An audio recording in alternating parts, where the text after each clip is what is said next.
भज गोविंदम गोविंदम भज मूढ़मते यावदीयोपार्जन सकल शांति परिवारो रतः यावदीयोपार्जन सकल पावन निज परिवारो रतः पश्चात जीवति जर जर देहे वाला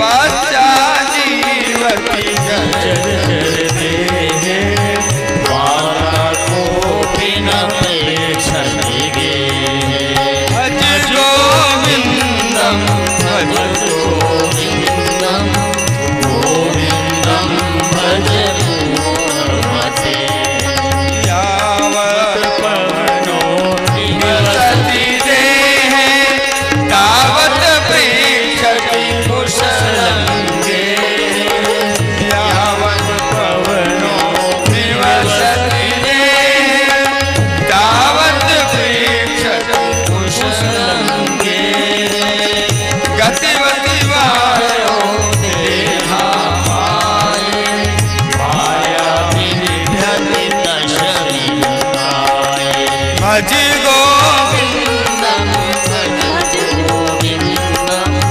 गोविंदम भज मूढ़मते बालासावत क्रीडासक्त तरुणावत तरुणीशक्त बालासावत क्रीडासक्त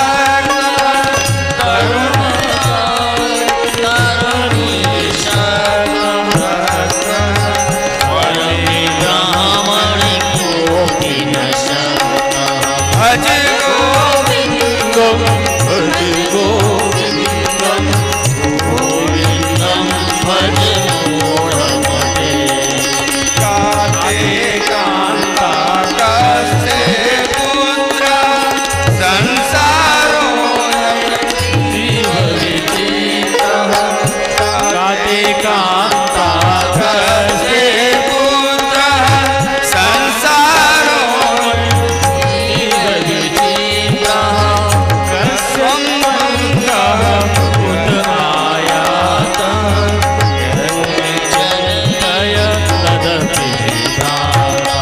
भज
गोविंदम भज गोविंदम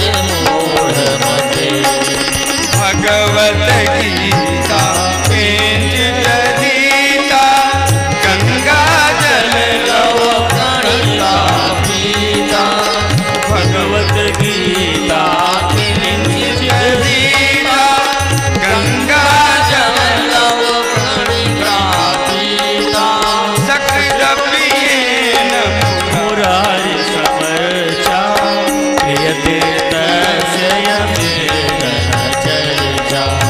भज गोविंदम भज गोविंदम गोविंदम भज मोहनते पुनरपि जननम पुनरपि मरणम पुनरपि जननी जठरे शयनम पुनरपि जननम पुनरपि मरणम पुनरपि जननी जठरे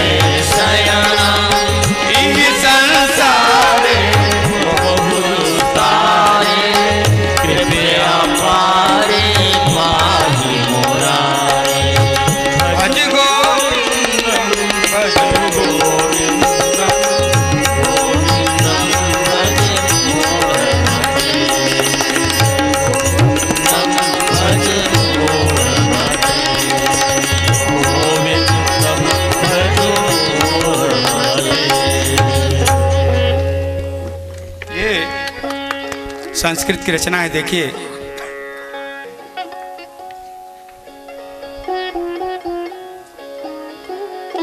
मूढ़ जही ही धनागम तृष्णा कर सद्बुद्धि मनस वितृष्णा। ये बड़ा इंपॉर्टेंट सूत्र है। यल लवसे निज कर्मोपातम वित्तम तेन विनोदय चित्तम। सत्कर्म के द्वारा जो तो धन मिला है उसी से संतुष्ट हो। जो तुम्हें अपने कर्तव्य कर्म से, निज कर्म से बिना संसार को ठगे, अगर जो चीज मिलती है उस धन से तुम संतुष्ट हो। लेकिन कलयुग में हमारे रामचरितमानस जी जो भी आती है, कल केवल मल मूल मलिना नित्य जन्म कल केवल मल मूल मलिना पाप भयो निधन मन मीना कल केवल मल मूल मलिना। संकीर्तन नहीं किया तो इसी धुन पर संकीर्तन भगवान का, क्योंकि भज गोविंदम है।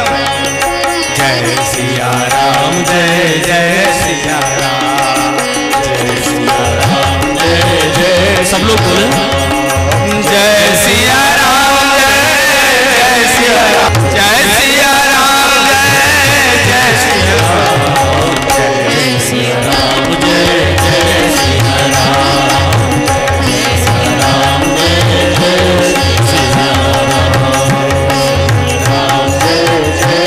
राम कहते कली काल में, कहते जैसे मछली को पानी से निकाल दो, हम कैसे जीव को उपार्जन करेंगे। और इस कारण व्यक्ति वर्तमान युग से लेकर के धन की तो हमेशा महत्ता रहती है, और वर्तमान युग से लेकर के पुराने युग तक किसी न किसी जो कर्म नहीं करना चाहिए, अनुचित कर्म, उसमें लिप्त रहता है। लेकिन रामायण कहती है कि नहीं, आपको आश्वासन देती है। वो बोलती है कि क्या आप केवल धन के लिए ही पैदा हुए हैं? एक चीज और समझें, जिसको भगवान ने धन दिया है, गीता कहते हैं, जो दूसरे यहाँ शास्त्रों में ये है, हमारे यहाँ ज्यादातर लोग, आप लोग अच्छे लोग हैं, ये बड़ी बात है। क्रिश्चियंस लोग कहते हैं कि सुई के नोक में हाथी भले चले जाए, लेकिन धनवान व्यक्ति भगवत कृपा या भगवान को या स्वर्ग में प्राप्त नहीं, स्वर्ग में नहीं जा सकता।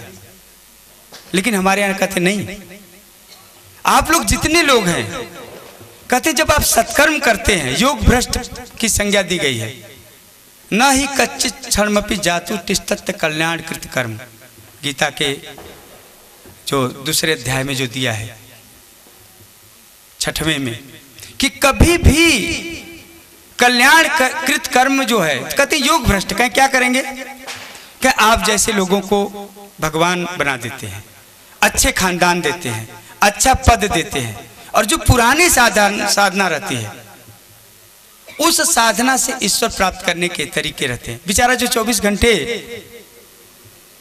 रिक्शा चला रहा है, जिसको जीविकोपार्जन के लिए नहीं, वो क्या भगवान का चिंतन कर पाएगा। तो इसलिए धन बुरा नहीं है, धन के लिए प्रवृत्ति जो उन्होंने कहा, जो उसका मार्ग जो है, जो गलत मार्ग लेते हैं, कहते हैं ये जो आपको अवसर मिला है तो ये अधोगति को ले जाता है। कहे क्या आप धन के लिए जन्मे हैं? मनुष्य शरीर आप कभी नहीं सोचा है? इतना तो सभी लोग जानते हैं कि कर्म प्रधान विश्व करी राखा। हमें अनंत 1,84,00,000 के बाद मनुष्य शरीर मिला है। और कैसे मिला है? ये मानस की व्याख्या है कि हम ये कीड़े मकोड़े आपको दिख रहे हैं, कुत्ते दिख रहे हैं, जानवर दिख रहे हैं, पिछले जन्म में मैं क्या था मुझे पता है। 1,84,00,000 के बाद हमने कौन सा कर्म किया? क्या मनुष्य योनि केवल कर्म करने के लिए है? इसके अलावा कोई योनि में कर्म नहीं कर। क्या कुत्ता कर्म कर सकता है? जानवर कर्म, ये भोग योनि है। कर्म योनि केवल मनुष्य है। और ये मनुष्य योनि हमारे यहाँ कहते कब होगा, जो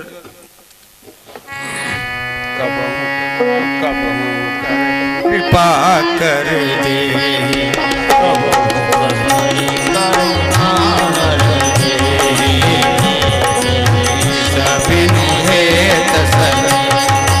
बड़े भाग मानुष तन पावा, सुर